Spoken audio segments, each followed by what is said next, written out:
علامہ صاحب، علامہ سمر صاحب یہ ارشاد فرمائیے گا کہ حضور صلی اللہ علیہ وسلم کو امی کہتے ہیں، اس کا مطلب کیا ہے؟ اور بعض لوگ اس کا غلط ترجمہ بھی کرتے ہیں، اس بارے میں ارشاد فرمائیے۔ یہ بڑا خاص، آپ وہ کیا کہتے ہیں، حافظ طاہر صاحب کبھی کبھی ایسا سوال کرتے ہیں کہ دکھتی رگ پر ہاتھ رکھ دیتے ہیں، اللہ، اور یہ حقائق ضرور ہونے چاہیے۔ دیکھیے نبی پاک صلی اللہ علیہ وآلہ وسلم آپ کی طرف ہر وہ لفظ جس میں اعلیٰ سے اعلیٰ محبت بھرا، شائستگی والا، عشق والا، پیار والا معنی پایا جائے وہ منسوب کرنا چاہیے۔ کیا بات ہے! جو لفظ گندا ہے وہ تو کر ہی نہیں سکتے۔ علماء فرماتے ہیں اگر لفظ کا کوئی ایک زاویہ بھی غلط ہو تو وہ بھی استعمال نہیں کر سکتے، یہ بارگاہ ایسی ہے۔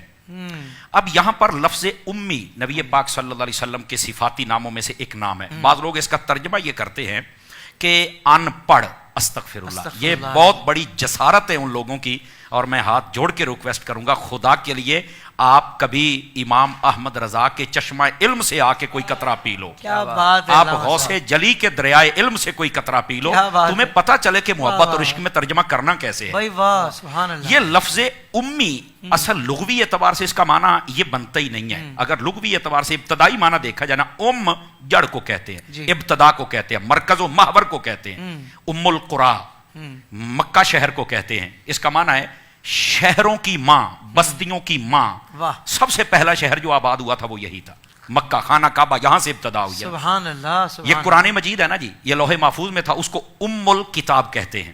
سمجھ آ رہی ہے جی؟ یہ جو ام الکتاب ہے نا، اس کا معنی جتنے علوم ہیں وہاں سے چشمے پھوٹتے ہیں۔ سمجھ آ رہی ہے نا؟ سبحان اللہ! بندہ پیدا کہاں سے ہوتا ہے؟ ماں سے امی کہتے ہیں، کیونکہ وہاں سے ہماری ابتدا ہوئی ہے۔ یہ جو امی لفظ ہے نا، اس کا اصل معنی ابتدا، سمجھ آئی؟ مرکز، محور کسی چیز کی، وہاں سے۔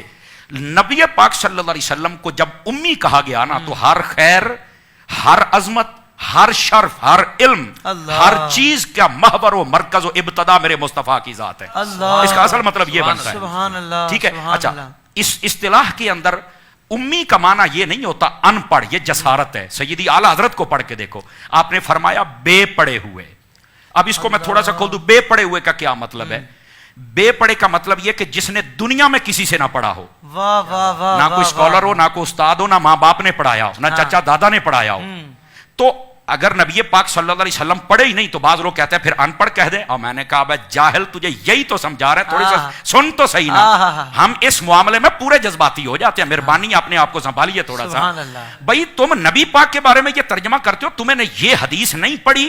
حضور فرماتے ہیں بعثت معلما، اللہ نے مجھے معلم بنا کے بھیجا ہے۔ او بھائی مجھے بتاؤ، معلم ان پڑھ ہوتا ہے؟ کچھ خدا کا خوف کرو یار، جو معلم ہوتا ہے اسے ہر چیز کا علم ہوتا ہے۔ اور پھر انگریز بھی مان گیا ہے، وہ کہتا ہے فلکیات ہوں یا ارضیات ہوں، بحریات ہوں یا بریات ہوں، معدنیات ہوں یا سیاسیات ہوں، وہ معاملات ہوں یا عبادات ہوں، جس پہلو کے اعتبار سے دیکھا جائے میرے محبوب کریم صلی اللہ علیہ وسلم لگتا یہ ہے کہ ہر چیز کے ماہر ہیں۔ سبحان اللہ! انگریز کہتا ہے ہمیں پتہ ہی نہیں تھا آسمانوں میں کتنے برج ہوتے ہیں، حضور کی حدیث سے ہمیں پتہ چلا ہے۔ پتہ ہی نہیں تھا سمندر کے اندر کیا ہوتا ہے، ہمیں حضور کی حدیثوں سے پتہ چلا ہے۔ کھاری اور میٹھا سمندر کہاں ملتا ہے، ہمیں پتہ ہی نہیں تھا، قرآن سے پتہ چلا ہے، حضور کی حدیثوں سے پتہ چلا ہے۔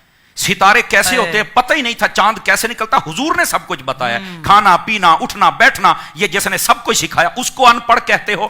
جاہل ہو، کچھ خدا کا خوف کرو۔ اور پھر وہی بات نہیں، تھوڑا سا حضور ہوڑا ہاتھ رکھو، میں کہا تیرے نہ کیویں ہوڑا ہاتھ رکھاں، تیرے پیو نو کوئی جاہل آکھے تو تو برداشت کرے گا؟ شرم نہیں آتی یار؟ حضور کے بارے میں ان پڑھ کہہ رہے ہو، حضور کے بارے میں ان پڑھ کا لفظ استعمال کر رہے ہو، یار خدا کا خوف کرو تھوڑا سا۔ امی لفظ کا یہ معنی ہی نہیں ہے۔ اب اگلی بات، امی کا مطلب ہوتا ہے جو دنیا میں کسی سے نہ پڑھے، تو پھر حضور دنیا سے نہیں پڑھے تو پھر پڑھے کیسے ہے؟ یہ بھی تو ایک سوال ہے نا۔ سبحان اللہ! قرآن مجید نے یہ مسئلہ حل کر دیا ہے، فرمایا الرحمن علم القرآن، فرمایا رحمان وہ ہے جس نے قرآن سکھا دیا ہے۔ خالق الانسان، اور پھر انسان کو پیدا فرمایا۔ میں زیادہ آگے آیتیں نہیں پڑھتا، صرف 3 پر اکتفا کرتا ہوں۔ علماء فرماتے ہیں یہ جو رحمان ہے اللہ کی ذات ہے، فرمایا علم القرآن، میں نے قرآن سکھا دیا۔ قرآن کتاب ہے، سکھانے والا رب ہے۔ 2 چیزیں ہوگی، جس کو سکھایا بتاؤ وہ کون ہے؟ تو تمام مفسرین فرماتے ہیں اس سے مراد حضور کی ذات اقدس ہے۔ اللہ فرماتا ہے میں نے سکھا دیا ہے، اور مفتی احمد یار خان نعیمی نے یہاں پر یہ جملہ لکھا ہے، فرمایا محبوب وہ ہیں ہمارے نبی جو شاگرد ہیں رب کے اور رب استاد ہے۔